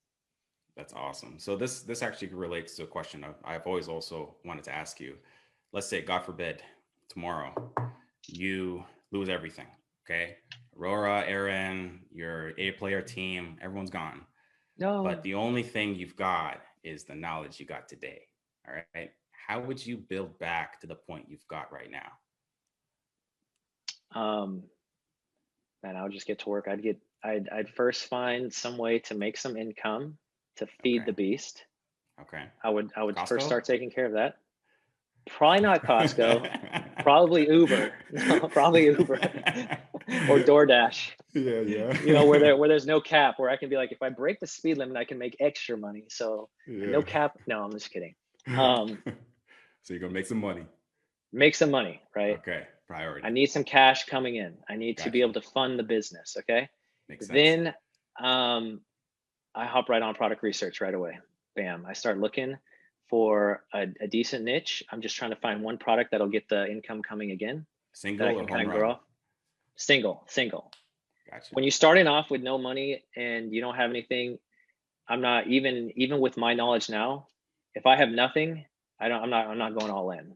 I'm Mm-hmm. going like a decent amount in, Mm-hmm. that if I make it, but not if I miss that, I'm like totally screwed, right? Awesome. And So just I would do real is, quick, Tim, do you want to yep. just quickly define like a single, a home run for the people who don't know what we're talking about here? Yeah. Great question. So I would consider a home run is something with high competitive, high sales, requires a lot of money, strong sellers in there. It's going to require all your money, and it's just really tough, right? And if you make it, you'll make a lot of money, but it's like a war, you know. And if you've been eating cupcakes your whole life, you're not ready to go battle some warriors, you know. Yeah, And that's that's how most of most us, new man. people are. Yeah, Yeah, you might have the confidence, but it's not going to get you that far, right? exactly. You got to have some technique. You got to have the moves, right? Hmm. So, in a single, on the other hand, is like, um, because a lot of people who go for home runs, they strike out the most, even in real baseball. The guys who hit singles, they get on base the most. They're super valuable to their team. They score a ton of runs, and they're very reliable, right? And Yep. that's what you want for your products, especially when you're just starting. So a Hmm. single would be something that doesn't take all of your capital. Mm. It's not something that's going to be like the craziest competitors with thousands of reviews. Hmm. It's not going to be something that, sells $5 zillion worth a month and all these different things Yeah. with, 500 sellers, and they're all just going after it. Um, a single would be something modest, something within range, something that won't kill you. It may set you back a little bit. And then if you make it, you'll still be making decent money, and you can stack that with more singles and more singles. And then after you do that a few times, you get the confidence, maybe the capital to maybe try after a home run. But Mm. yeah, even if I lost everything now, all of my knowledge that I have now, I'd still go after a couple singles at the beginning. Just get the ball rolling. Amazon's not going anywhere. Hmm. Just be patient, and you'll get Hmm. there. So, out of all the products that you've got right now, what, just to like showcase to people how small of a single you can get, like what is the smallest single that you have in terms of like revenue and profit? Yeah, so I have some products that maybe make a couple $100 a month. That's it, Wow. Yeah. I have products that That's I profits, have right? Or revenue? profit, a couple hundred Okay. bucks a month, Yeah. and they don't take a lot of capital. They don't sell a whole bunch. They don't have the best margins, but they're consistent. Mm. And if I went back in my head, back in time, would I have liked an extra 300 to 500 bucks a month? Yeah, stack a couple of those, you're good to go, right? So Yeah. Yeah. I have some that are just a couple $100 a month Hmm. profit, and like I have one product, I think it's like $6, and it makes me probably like 200 bucks a month, 150 bucks a month. That's amazing. And I'm like, why trash that thing? 600 bucks a month or 200 bucks a month. Cool. Just keep it stacking. And as I get more reviews and as Amazon keeps growing, then maybe that thing will turn into 250 bucks a month or 300 bucks a month. I don't care, but it Yeah. makes some money. And Yeah. yeah, Do you think, is there ever a way to turn a single into a home run? good question. I think the only way a single really turns into a home run is if, um, as Amazon grows. Mm. I have plenty of products that were singles, and then Hmm. over time, over 3-4 years, way more customers on Amazon. I got way more reviews now. My keyword rankings Mm. are better. Other Hmm. competitors fall off for whatever reason. Next thing you know, I'm the best game in town, and now I take 90% of the sales. And so I have a lot of products that I didn't ever expect them to ever do this much. And then now they just like keep crushing. And I'm like, wow, I can't believe this annoying little product that I never thought would do anything is now like doing what, you know? Yeah, So yeah, yeah. yeah. That's So awesome. definitely, definitely as Amazon keeps growing and bringing Mhm. you more traffic and more customers, and your product matures more and gets more keyword rankings to the front page, you get more reviews instead of having 10, now you have 400, now you have Mhm. 600. Mhm. Next thing you know, like you're the choice instead of a choice, you're the choice. Yeah, exactly. That's really powerful. I like that a lot, actually. So, Yeah. you know, I, I've always wondered too, and I'm sure a lots of people are gonna love to hear this. It's easy to look at you, Tim, now and look at like the success you've been able to build your business and almost neglect what goes on in the back end. Okay. And I'm not even talking about, the team and what's going on. I'm talking specifically about mistakes and failures that happened along your journey. Right. And that comes naturally, I think, with any business, not just Amazon. Right. Um, can you speak to one of the biggest mistakes that you've done on your journey growing to the point you are right now? And like, how did you, like, what happened? If you don't want to give us details, that's okay. But like, how did you overcome it at least? Yeah, I would say my biggest mistakes with Amazon have been rushing a process. For example, I had a couple shipments where I didn't do an inspection. Mm, I was just like, no, I'm just gonna get out. And you an inspection's like what, 150, 175 bucks. You have to plan it out 3 days or something. But I was like, no, I feel comfortable. Let's just get this thing going. I was just so excited to get this thing launched. mm, And um, this product, it had a wood piece in it. It had a wood piece, and I had made extra of it and didn't ship it all out at one time. mm. And then I was like, yeah, let's ship the next batch. And I didn't even think, I was just like, let's just go, let's go. Well, this had been like kind of out in the winter or something in the cold or and it was damp. And I Mm. guess it had started to grow some mold. Oh And no. I shipped this and I started getting customers writing like this product has mold on it. And I'm like, what are you talking about? They sent a picture and it's like on the Oh wooden my part, like God. some black mold or something. I was like, that's Oh. nuts. And I was like, how do I salvage this? Like, Yeah. How I did you? have hundreds of units there. Oh my God. I have people who are already getting them, Mm-hmm. and I don't even really have replacements to send them.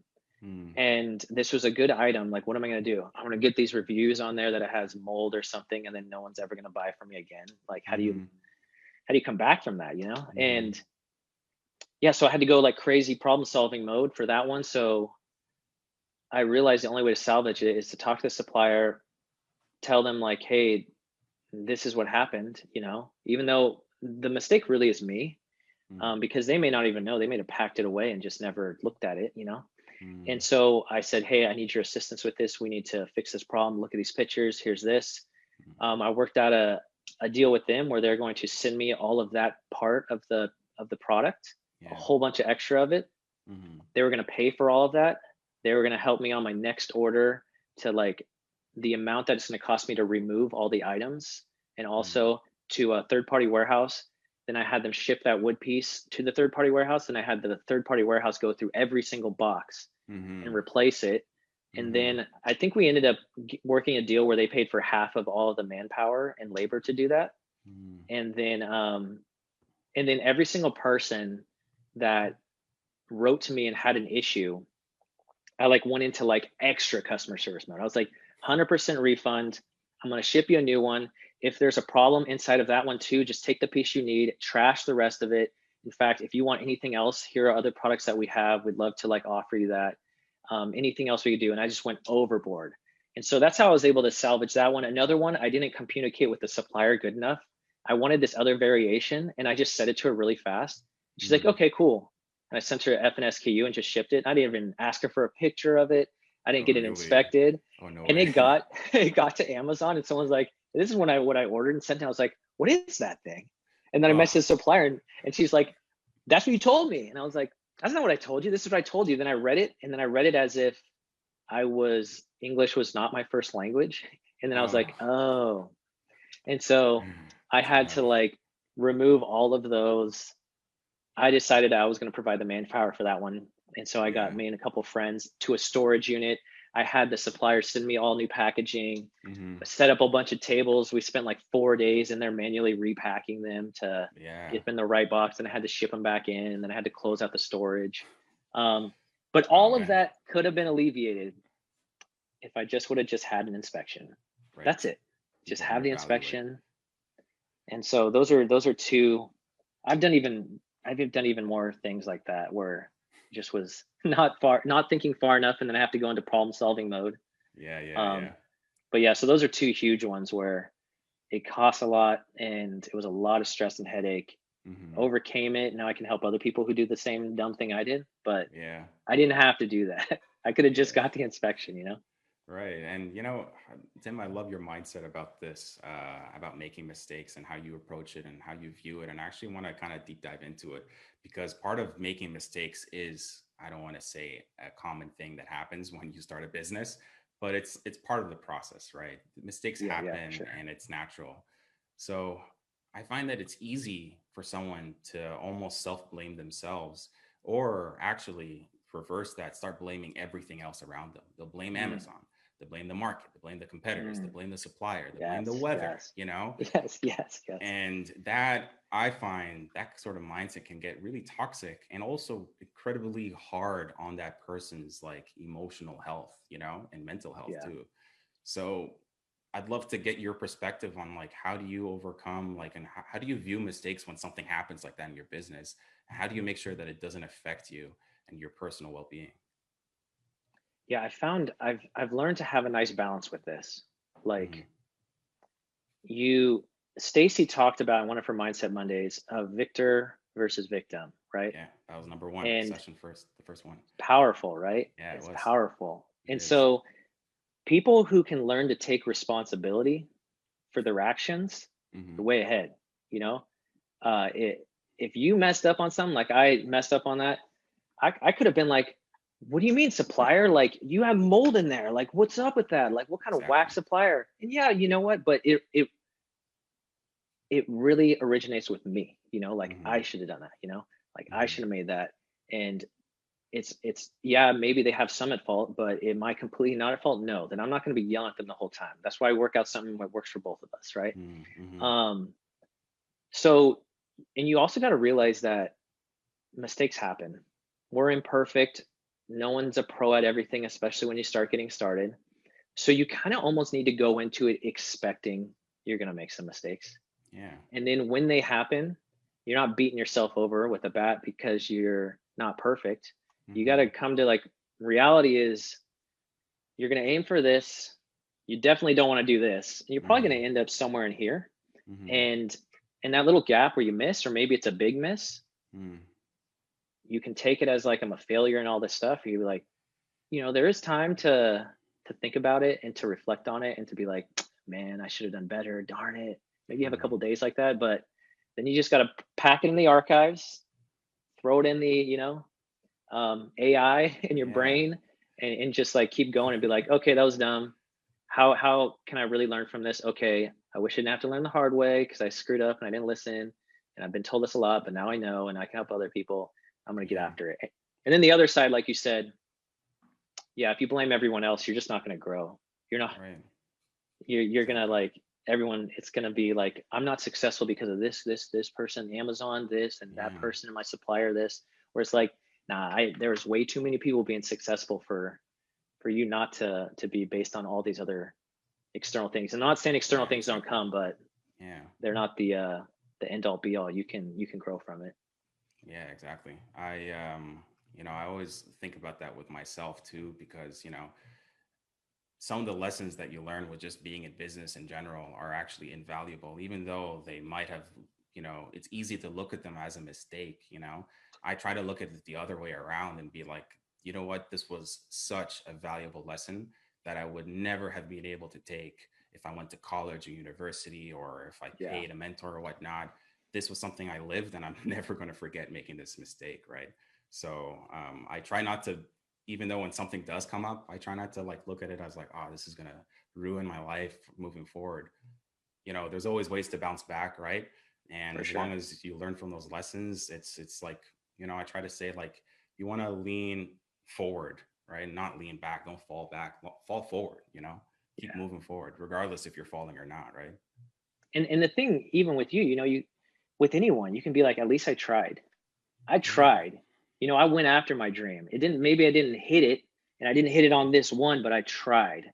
And all Yeah. you other people who are like the peanut gallery chirping at me, Yeah. what are you trying? Like, so when you try something, like, then you can talk to me. But until then, I'll talk to myself. And, if I need to feel a little, you know, remorseful about a business decision or whatever, I will. But I'm in the Yeah. game. Like, I'm in the game trying things. You know how many people aren't even in the game trying anything and won't try anything? Exactly. Exactly. So Yeah. Taking make some action. mistakes. Like, who cares? Like, make Yeah. some mistakes. That's how we learn, and get in there. You're not going to be perfect. There's always going to be a better product. There's always going to be a better seller who's a bigger seller. You're always going to make a mistake. Just try to limit those and just keep pushing. And if you can do that, it's just a matter of time, like when you're going to get successful. Tim, that's the mindset of a $20 million Amazon seller right there. Guys, you gotta like that's so valuable. And just like I hope you guys understand, like just and really capture how Tim views this stuff. This is exactly why he's successful, right? This is exactly why. It's how he's looking at things, it's how he's able to bounce back, it's how he's able to, take care of himself in the same time, right? Really powerful stuff. We've just passed an hour and a half. This has been really fun. How you feeling, Tim? I'm good, man. I would probably Good. we'd probably start wrapping it up, but how about some rapid fire questions? That was Rapid that fire questions. Let's do it. Let's do that it. was one of the things Because we're gonna add to this is rapid fire. Like, yeah, let's do it. Because this could easily go on for a couple more hours. Because I you got know what a the thing is, hundred like, different questions I want to ask you. what do they? Oh, Omar's like, this is Tim's first interview ever about Amazon. I'm like, yeah, this is the only one. I've had people ask me to do an interview, and I'm like, you know what? We're gonna ask some students to Yeah, have some interviews. Why not I jump on here? exactly. Let's lead it. And yeah, so I don't care. I'm used, man. It's funny. I'm used to talking like 2.5 hours on those live streams. So this was Yeah, like yeah. nothing. Yeah, you know This what? was It's like warming funny. up. This is my first time going live in the group. I would never have thought of being able to do this, and I keep forgetting that we're live because I'm just looking at the Zoom call. I'm just like Mhm. chilling. I think I'm just interviewing. I was like, oh yeah, there's other people watching with us, which is awesome. So what's up, You're crew? in the zone. We're You're in in the the zone, zone. man. Where's the zone? All right, rapid fire questions. Let me pick. So when do you like to work on your business the most? Are you Night, morning, afternoon, or night guy? night, Night owl. for sure. Always I think been the whole like that. time, always. No one's calling me. No one's texting me. That's when China's awake. That's when it's time to go. Yeah. Beauty. So, I mean, usually, so part of the course, what part of the course was your favorite to make? Product research. I figured. Product research. I Product figured as research. much. Because it was just such a, when I first started in product research, I felt like no one really touched on all the angles. They'd Hmm. miss out on this part or this on this part or not look at this part, or they only say like you can only get a shoebox size item, or they'd say like you can only airship, or you can. I'm like, no, it's a wide spectrum, Hmm. but you need to follow certain parameters. Yeah. And if you do that, many things can fit into that, and it can work in any market. And so that was my favorite, and I think that's probably why there's the most of those videos than any other section. Yeah. I was gonna Um, say it definitely I also shows that like the it's great. listing optimization part. Oh I yeah. like that part because it's kind of clever. A lot of clever stuff in there, like the different types of infographics, comparison images, maybe having an image with the review on it with a person's name or face taken from the Hmm. reviews, just little Hmm. interesting things like that. And Hmm. then we have such high quality freelancers like Paul and Thomas and Yeah. Stacy that those they took me so long to find. Really. And like even Stacy, I found Stacy on Upwork just wanted to do some copy with me. I was interviewing so many people for copy. She showed a lot of promise. And then I Yeah. just worked with her a ton. I was like, okay, as an Amazon seller, this is what I like more. This, because I saw that she had crazy potential, but she hadn't worked with, a person like me. And so then I was able to like bring my information to her. And then Hmm. same with Thomas, not Thomas, but Paul. He's an amazing photographer, but it's one thing to be an amazing Amazon photographer. So then I went back Hmm. and forth and back and forth and back and forth with him until like he really understands like how to capture what we're looking for. And then Thomas, I look for package designers everywhere, Hmm. and they're really hard to find that are incredible like him. And so being able to have those and be able to like gift those kind of people to like the students to use, like that's pretty awesome. Because they, Yeah, you're the best. oh my gosh, you know how many people I did, and I'm like, wait, those are my pictures. That's terrible. Like, I gotta Yeah, yeah, spend yeah. again. How about this guy? Maybe he'll do good. Everyone recommends, but who is that guy recommending? I don't even know him. Yeah. I'd work with So that guy. Yeah. when you first got started with them, they weren't doing like just Amazon stuff. They were just like general copywriters or general photographers. Yeah. So Stacy had done some copy for Amazon, Okay. not too much, but now all of her copy is strictly privately master students, like Mm-hmm. 98%. Mm-hmm. Thomas had just done regular graphic design. He had maybe done, there's a brand called Lakanto. It's like a monk fruit or something like that. That's where I Okay. originally saw his first package. It's like a Okay. supplement or something. Oh, I was cool. like, man, it's good, but it sells on Amazon, but he had never done Amazon really items.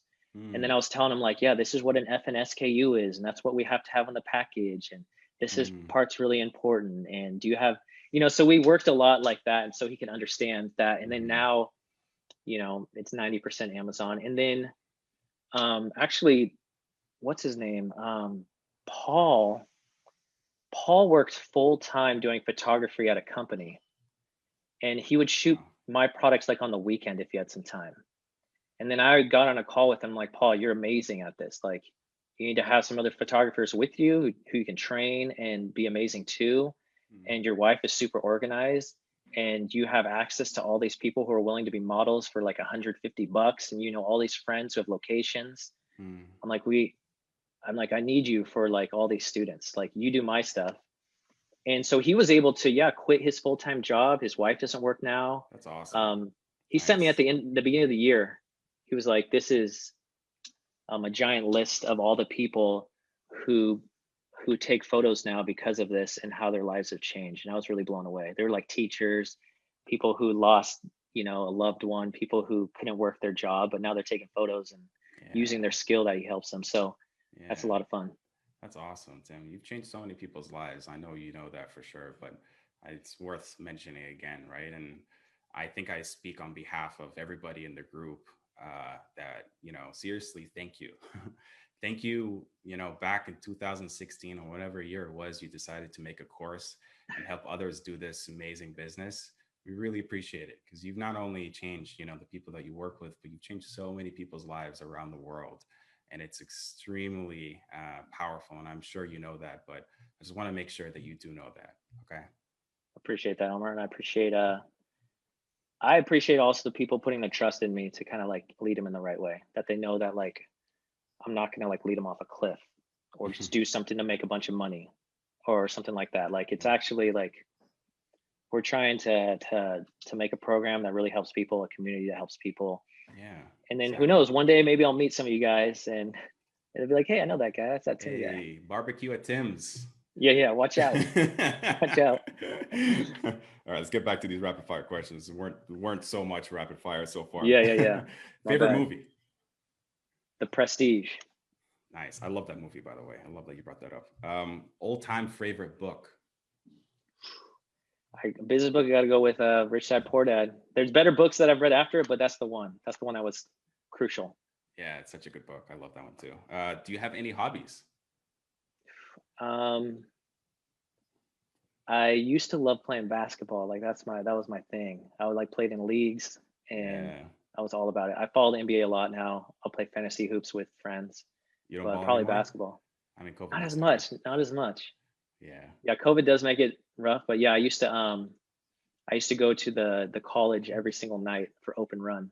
Just Yeah. like go there every single night. Go to the park. I'd see a park guys playing. I'm out there. I have a ball in my Yeah. trunk Yeah. everywhere I went. Yeah. Um, but yeah, Yeah. I I also like remember. fishing. Yeah, dude, I'm a fisherman.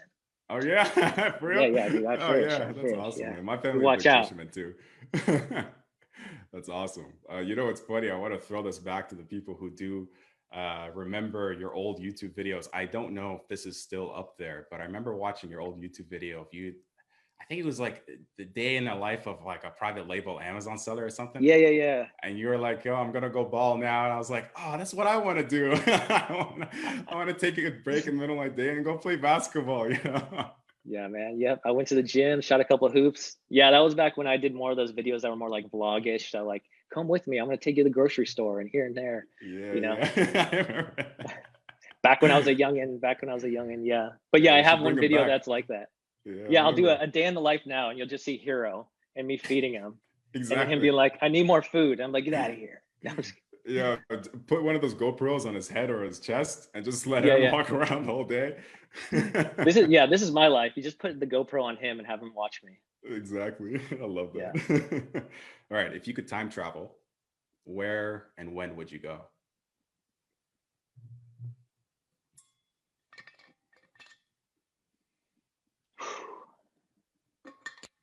Is this only back or forward or back? I mean, it's a good question. Now, I'm back. back. Yeah. Um, I would probably, man, I'd love to see my parents as kids. Like, I think that would be really fun. Like, cruise back. Yeah. It's not some extravagant thing, like, Hmm. but I think it'd be really awesome to see my parents as kids and like watch Yeah. them interact. And, you know, maybe I've been watching too much Back to the Future. You know, Maybe.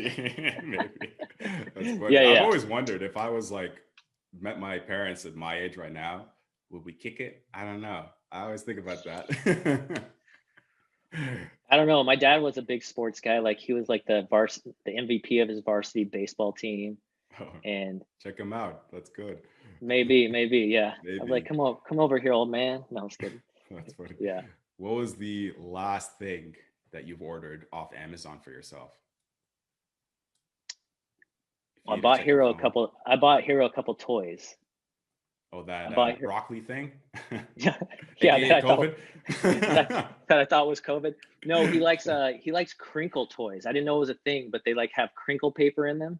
Yeah, yeah, And yeah, you move them, they like make a crinkle noise. So he goes through those things pretty quick and he's pretty like private with them. He like goes and hides them in like clothes. And so I got yeah. to re-up. So yeah, probably Heroes crinkle toys, last thing I bought on Amazon. That's awesome. All right, last question. If you could have lunch with anyone in the world, dead or alive, who would it be?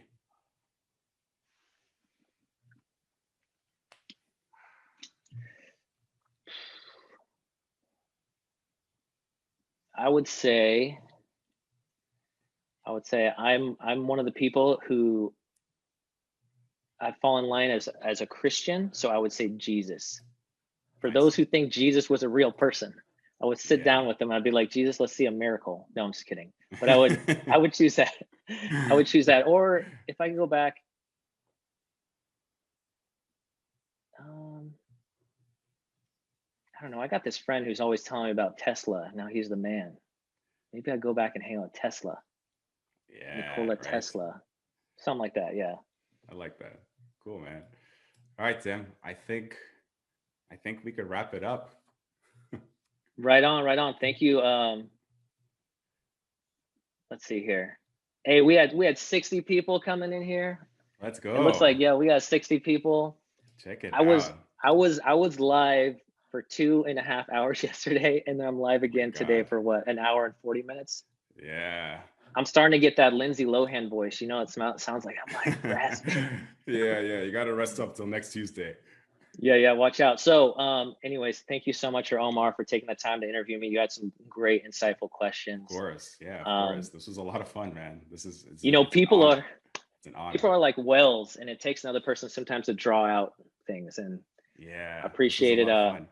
Yo, Yeah, actually, man. before do you want to do the honors and tell people the top 10 from December? Oh yeah. Yeah, let's So, do a shout out to the top 10. And thank you very much for everybody that did submit a response. We got some, I think we all had almost 30 people submit, which is awesome. So we really do appreciate you guys took the time to do that.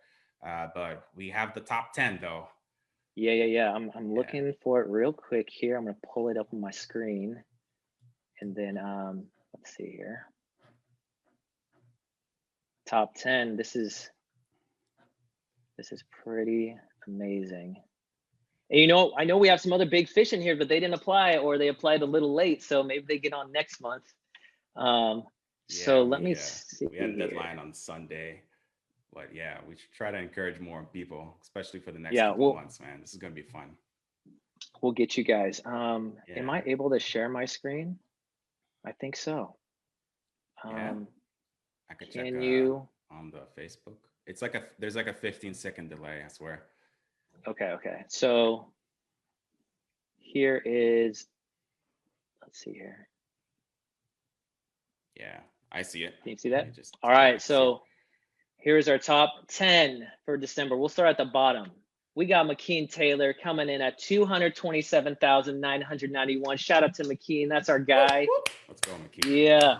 Let's go. He's about, man, that's almost 228. And then right above him, we have Yeah. Sin Meadows. Sin Meadows coming in all the way from, I think, Shout out. Virginia. 228,480. Shout Yo, out to she Sin doubted Meadows. herself. She did. She's like, I don't Yeah. know. I'm a small fish. I'm like, man, I've never Nope. seen a small fish that said 228,000 a month. You kidding me? Exactly. Yeah.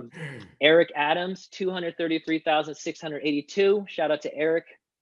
Sean Liao, man, Sean, if you go back to the old live streams, this guy put in a lot of work. Right? 311,000. Shout out to Sean. Yeah. Meninder, he's one of our amazing moderators also. He's also the OG. guy who knows everything about VAT. He's our guy. I know that Meninder was a killer seller. I never even seen his numbers before. This is the first time. Meninder coming in, 345,555. Nice. Shout out to Meninder. Let's go. We got Michael Wu, 378,804. Shout out to Michael. Proud of you. Eric Payne, he's an OG. He's been in this game a while, 421,000. And I know that guy's got some killer profit margins. My God. Shout out to Eric Payne. Irving Herrera. Irving just had a new daughter. He just had a little baby. Aw, so congrats. Not only is he killing it on Amazon, but family life is good too. Yeah. $489,010. Shout out to Irving. Then we got some heavy hitters coming. Jay Dwayne. We all know Jay. Man. He's the one who just got his Lambo. Lambo. We're jelly. We're jelly. We need a ride. We need a ride. Yeah. Come out here to California and to Canada. Give us a ride. 780,000. That's some big numbers. And then our top guy, Aiden Chen with 1.349 million. Aiden, shout out to you, man. What? I keep looking behind me, seeing like, man, Aiden's catching up to me. I gotta watch out. I gotta seriously, yo. I gotta pass this. Yeah, I gotta get out of here. Maybe I can like leave him a negative review or something. Slow him down. We won't do that. We won't do that. Of course. But next month we're doing the same thing. We're doing the same thing every single month. So if you didn't get on this one and you think you should have been on this list, make sure to apply. And yes, we had some people apply and they had some big numbers, but it wasn't private label. We're not trying to smoke screen anyone. We want private label sellers who are using our program to get results, right? So those are the people who are on this list. And if you see yourself, bam, you need to be on this list next month, get it in there. And there's some goals for you guys. That's going to be you in the next, you're going to be pushing some of these people out. You'll be like, Eric's out. I'm going after Eric. I'm gonna pass that. Yeah, so we're gonna share this in the group, so you guys have that as a post that you could share, frame, do whatever you want with it. But yeah, we're gonna be sharing that in the group tonight. Absolutely. Awesome. All right, thank you, Omar. Thank you. Thank you. Seriously, this was a lot of fun. I'm really pumped about these, and I guess for next week we're gonna figure out who it is. I might keep it a surprise till the day of. I don't know. I like it. I'm gonna be there. I know that for sure. I'm gonna be there asking some questions. Yeah. Let's do it. All right, guys. Have a good evening, huh? All right. See ya.